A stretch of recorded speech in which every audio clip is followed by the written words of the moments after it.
শখের তোলা ৮০ টাকা।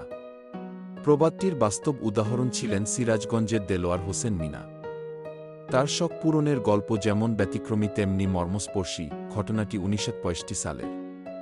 সিরাজগঞ্জের উল্লাপাড়া উপজেলার রহিমাবাদ গ্রামের বাসিন্দা দেলোয়ার হোসেন মিনা, যিনি ৫ বিঘা জমি বিক্রি করে একটি রেডিও কিনছিলেন আর ব্যাটারি কেনার জন্য বিক্রি করেছিলেন। আরও ১ বিঘা জমি। শখ পূরণে মানুষ কত কিছুই তো করে, কিন্তু এমন ঘটনা ইতিহাসে বিরল।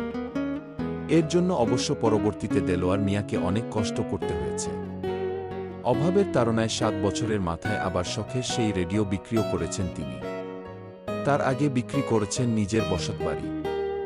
তার ছেলে আলতাফ হোসেন বাবার স্মৃতি হিসেবে ৫০ বছর পরে ২০২২ সালে সেই রেডিও আবার বাড়িতে ফিরিয়ে এনেছিলেন।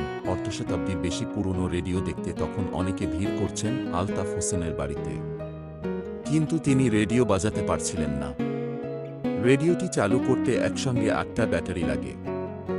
এর দাম প্রায় ৪০০ টাকা, কিন্তু ওই টাকা খরচের সামর্থ্য নেই আলতাফের। কারণ শখের মূল্য দিতে গিয়ে বাবা তাদের নিঃস্ব করে গেছেন। রেডিওটার গায়ে লেখা আছে Nippon electronic company limited, Japan. বাবার সেই কাহিনী বলতে গিয়ে চোখ ভিজে ওঠে আলতাফের। তার বয়স এখন প্রায় ৭০ বছর। শুনেছি তিনি মানুষের বাড়িতে রাখালের কাজ করেন। আলতাফ হোসেন বলেন, বাবার শখের শেষ ছিল না। এলাকার মানুষ যা চাইতেন বাবা তা-ই দিতেন। সবাইকে খুশি করতে গিয়ে একসময় ৩৫-২৬ বিঘা জমি শেষ হয়ে গেল। ১৯৭২ সালে রেডিওটাও ১৮০ টাকায় বিক্রি করে দিলেন। আলতাফ বললেন, তখন আমি চিৎকার দিয়া উঠলাম, কইলাম বাবা, জমিও গেল, রেডিও গেল। বাবা আমাক সান্ত্বনা দিয়ে কইলেন, আবার কিনে দিব।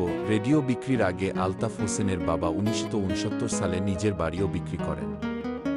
২০১৪ সালের ৩০ জানুয়ারি তিনি মারা যান। কয়েক বছর আগে শুনেছিলাম আলতাফ পাশের বনবাড়িয়া গ্রামের রহমান মাস্টারের বাড়িতে রাখালের কাজ করেন। তাতেও তার কোনো দুঃখ নেই। তার মন পড়ে থাকে রেডিওর কাছে। স্থানীয় জিল্লার খন্দকার নামের এক ব্যক্তি রেডিওটি কিনেছিলেন। তিনি দিনে দুবার করে তার বাড়িতে যান, কিছুতেই তারা দিতে চান না। ২০১০ সালে জিল্লার খন্দকার মারা গেলে রেডিওটা তার ছেলে আমজাদের কাছে ছিল। তার কাছে গেলে তিনি বলতেন, বাবা মারা যাওয়ার আগে কোথায় রেখে গেছে জানেন না। তবু হাল ছাড়েন না আলতাফ। তার এই রেডিওকৃতি দেখে ২০১৪ সালে উল্লাপাড়া উপজেলার পরিষদের প্রয়াত চেয়ারম্যান মারুফ বিন হাবিব এক ব্যাটারির ছোট একটা